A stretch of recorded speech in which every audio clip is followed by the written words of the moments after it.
사랑하는 하여묵 가족 여러분, 안녕하세요. 김소명 목사입니다. 오늘도 말씀과 함께 희망찬 하루 열어가실 수 있기를 축복합니다. 이 시간 주시는 말씀은 민수기 20장 12절에서 13절까지입니다. 여호와께서 모세와 아론에게 이르시되 너희가 나를 믿지 아니하고 이스라엘 자손의 목전에서 내 거룩함을 나타내지 아니한 거로 너희는 이 회중을 내가 그들에게 준 땅으로 인도하여 드리지 못하리라 하시니라. 이스라엘 자손이 여호와와 다투었으므로 이를 무리바 물이라 하니라. 여호와께서 그들 중에서 그 거룩함을 나타내셨더라. 아멘. 예전에 대한민국 안방의 웃음을 책임진 아주 유명한 TV 프로그램이 있었습니다. 몇 대 몇이라고 하면 금방 떠올리실 수 있는 바로 가족 오락관입니다. 26년 넘게 방영된 대표적인 장수 프로그램으로 정말 오랫동안 많은 사람들의 사랑을 받았지요. 그 중에 고요 속의 외침이라는 코너가 있었습니다. 참가자 모두 헤드폰을 낍니다. 소리가 전혀 들리지 않겠죠. 사회자가 첫 번째 사람에게 단어 하나를 보여줍니다. 그럼 그 단어를 본 사람이 다음 사람에게 입모양으로 단어를 알려주죠. 소리를 낸다 해도 시끄러운 음악이 나오기에 헤드폰을 낀 상태에서는 소리를 들을 수 없습니다. 그럼 마지막에 있는 사람이 그 단어를 맞추는 것으로 득점하는 게임입니다. 생각보다 단어를 전달하는 것이 쉽지 않은 모양입니다. 송곳니가 소고기로 바뀌기도 하고 하회탈이 아궁이로 바뀌기도 합니다. 그럼 그 장면이 얼마나 우습게 보이는지 모릅니다. 정말 웬만한 개그 프로그램은 저리 가라 할 정도로 많은 폭소를 자아냈지요. 오늘 말씀에는 이스라엘이 신광야에서 머물고 있었을 때 일어난 사건이 기록되어 있습니다. 광야에서 가장 귀한 것 중에 하나가 물입니다.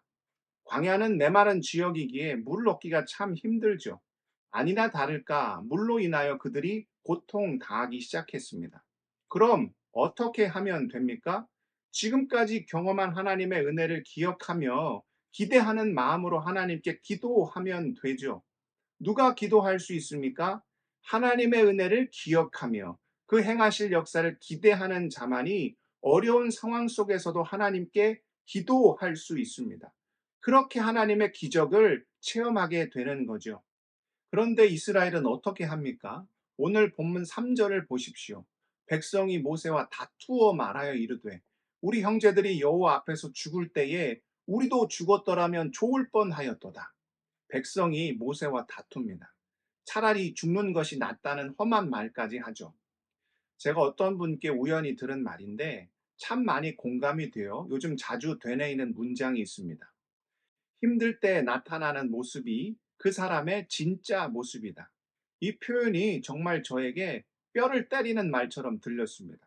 사람이 어떻습니까? 좋을 때는 다 좋습니다. 곳간에서 인심 난다고 인생의 곳간이 차고 넘칠 때는 사람이 그렇게 좋게 느껴질 수 없죠. 그런데 인생의 곳간이 텅텅 비게 되면 어떻게 될까요? 그럴 때도 말과 행동에서 여유와 따뜻함이 묻어난다면 그게 진짜 그 사람의 모습인 거죠. 물이 빠지면 무엇을 입고 있는지 다 드러난다는 말이 있듯이 이스라엘이 보여준 모습은 다툼과 원망, 분노와 비난이었습니다. 그럼에도 우리 하나님께서 그들에게 보여주신 모습이 무엇입니까? 자비와 긍휼과 사랑이었죠. 하나님께서 모세와 아론에게 영광 중에 나타나셨습니다. 그리고 이렇게 명령하시죠. 오늘 본문 8절입니다. 지팡이를 가지고 내 형 아론과 함께 회중을 모으고 그들의 목전에서 너희는 반석에게 명령하여 물을 내라 하라. 내가 그 반석이 물을 내게 하여 회중과 그들의 짐승에게 마시게 할지니라. 하나님께서 그들에게 물을 주시겠다 말씀하시며 그 방법을 모세에게 지시하셨습니다. 그럼 모세는 그 하나님의 자비를 그대로 드러내면 되죠. 분노를 화해로, 다툼을 사랑으로, 원망을 자비로 바꾸시는 아버지 하나님의 은혜를 그대로 나타내면 되었습니다. 그런데 모세가 어떻게 합니까? 오늘 본문 10절과 11절입니다. 모세와 아론이 회중을 그 반성 앞에 모으고 모세가 그들에게 이르되 반역한 너희여 들으라. 우리가 너희를 위하여 이 반석에서 물을 내려 하고 모세가 그의 손을 들어 그의 지팡이로 반석을 두 번 치니 물이 많이 솟아 나오므로 회중과 그들의 짐승이 마시니라. 그들이 물을 얻기는 하였으나 모세가 어떤 우를 범한 것입니까? 하나님은 자비를 원하셨는데 모세는 분노를 내었습니다. 하나님은 궁유를 말씀하셨지만 모세는 반역을 외쳤지요. 그래서 하나님이 모세에게 어떤 징계를 내리셨습니까? 오늘 우리가 읽은 본문의 말씀대로 그가 가나안 땅에 들어가지 못할 것이다 이야기하셨지요. 그리고 그 사건이 결국 어떤 이름으로 불립니까?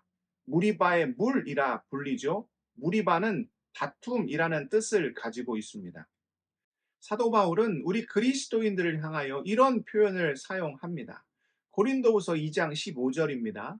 우리는 구원받은 자들에게나 망하는 자들에게나 하나님 앞에서 그리스도의 향기니. 우리가 무엇이라고요? 그리스도의 향기입니다. 세상 가운데 우리 주님의 사랑과 구원과 생명의 향기를 그대로 드러내야 합니다.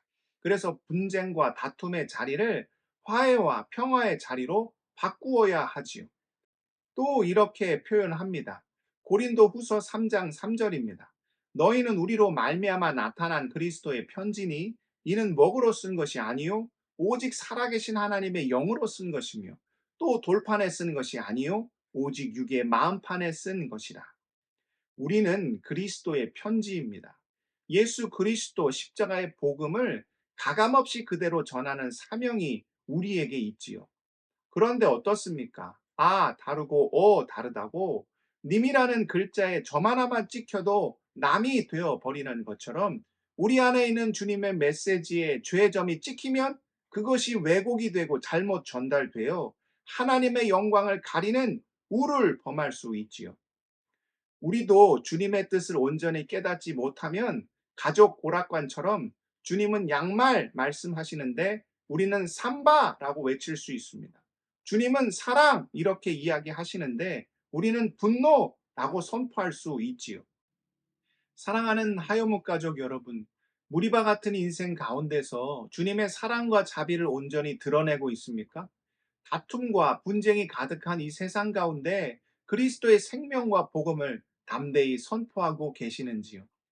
여러분이 발을 딛고 있는 가정과 일터, 무엇보다 교회 가운데 무리바가 아닌 여러분이 그리스도의 향기가 되고 편지가 되어 하나님의 놀라운 사랑이 아름답게 꽃필 수 있기를 주님의 이름으로 축복합니다.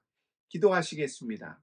사랑의 하나님, 우리는 어떤 마음으로 주님 앞에 서 있습니까?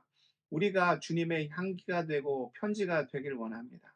그래서 주님의 사랑과 자비와 용서와 평화를 가감없이 증거하고 선포하는 주님의 복된 도구로 우리가 쓰임받을 수 있도록 아버지여 붙잡아 주옵소서. 무엇보다 어려움 가운데 있는 우리 하연목 지체들을 봅니다. 아버지여 그 삶 가운데 친히 찾아가 주셔서 마음을 위로하여 주시고 능력과 힘과 권세를 허락해 주실 때 우리 안에 있는 모든 고통의 일들이 주 안에서 감사와 찬양의 일들로 변화될 수 있도록 아버지와 함께하여 주옵소서. 오늘 하루 말씀 붙잡고 주님과 동행하며 승리하고 복된 귀한 하루 될 수 있도록 아버지여 역사해 주실 것을 간절히 소원하오며 존귀하신 예수 그리스도의 이름으로 간절히 기도드리옵나이다. 아멘.